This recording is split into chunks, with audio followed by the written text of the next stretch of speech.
Na situação representada, os fios e a mola são ideais.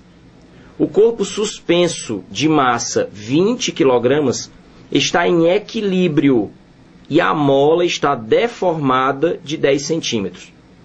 A gravidade é aquela que todo mundo já sabe e ele pede: descubra a constante elástica da mola. Repara que a questão então começa como uma questão de estática do ponto material e termina envolvendo a lei de Hooke. Sempre que ele mostra uma mola e pedir a constante elástica, não faz confusão a força elástica e a constante elástica.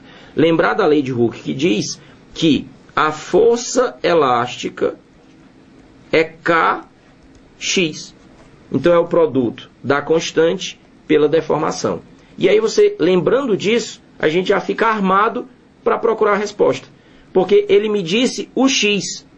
Está dito no texto a deformação da mola, que é de 10 centímetros. E me pede para descobrir a constante. Evidentemente, uma equação só pode ter uma variável. Então, onde é que está o problema da questão? Eu só vou conseguir descobrir a constante se eu descobrir o valor da força que atua sobre a mola. E aí, então, voltamos para as nossas condições de equilíbrio.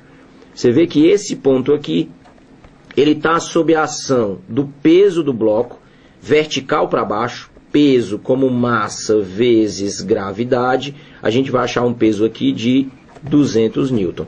E aí nós temos simetria, 30 graus para cada lado na colocação desses fios. Então a gente pode imaginar que por conta dessa simetria, a força que atua de um lado tem o mesmo valor da força que atua do outro. Lembrando que quando aparecem forças ou vetores inclinados, a gente sempre decompõe. Nós temos componentes perpendiculares entre si, nesse caso, uma horizontal e uma vertical, para cada uma dessas forças que aparecem aqui. O detalhe é que essas componentes horizontais, para manter o equilíbrio, elas têm mesma direção, sentidos opostos e valores iguais. Enquanto que as componentes verticais, você vai reparar que elas aparecem no mesmo sentido, de tal maneira que elas se somam exatamente para equilibrar o peso. Detalhe também é que essa componente, ela é oposta no triângulo ao ângulo de 30 graus. E sempre que a gente vai trabalhar com o cateto oposto, a gente está trabalhando com o seno do ângulo. Então nós temos duas componentes, cada uma delas valendo F vezes seno de 30, e as duas juntas equilibram o peso, que eu já sei que vale 200. A gente já pode dar uma simplificada aqui. A matemática ajuda, um de um lado sem do outro. Essa força que a gente se refere é a força que vai atuar na mola, que é a força elástica, que é Kx. O seno de 30 é o seno mais fácil que tem no mundo. De modo que Kx vale, então, 200. Eu quero o valor de K e o X foi dado como sendo 10 centímetros. Cuidado para não fazer bobeira agora. É 10 centímetros, mas eu preciso trabalhar no sistema internacional. Foi pedida a resposta em Newton por metro, então é 0,1 metro.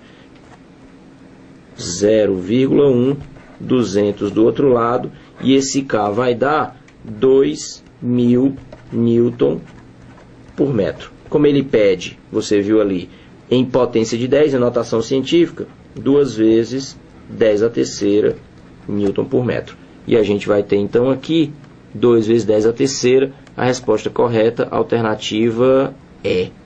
Agora, o que é mesmo que eu venho te dizendo o tempo inteiro, cuidado na hora de fazer os cálculos.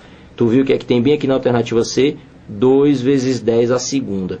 Então, um zero a menos. Sei lá se eu faço essas contas erradas aqui e faço alguma besteira, um zero a menos e eu já estava eliminado também na questão.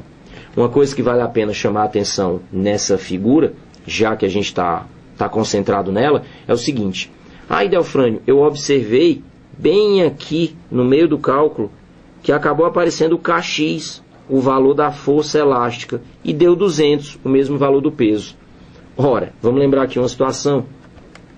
200 para um lado, 200 para o outro lado, 200 aqui para baixo. Agora o que eu quero chamar a atenção é para esse ângulo que aparece bem aqui. Tu é capaz de me dizer quanto é que ele vale? Repara que nós temos um triângulo aqui, ó. Isósceles. Os ângulos da base, 30 graus cada um. De modo que esse ângulo aqui, pessoal, vale quanto? 120 graus. E esse caso aqui é conhecido de todo mundo na adição vetorial. Se você tem duas forças de valores iguais, e além disso elas formam um ângulo de 120 graus, a resultante delas vai ser exatamente o valor comum às duas forças. A resultante ficaria aqui e valeria 200. E repara que é o valor necessário para equilibrar o peso que é vertical para baixo. O peso, nesse caso aqui, então, faz o papel do que nós chamamos de equilibrante. É a terceira força que entra no sistema para provocar o equilíbrio das outras duas. Ok?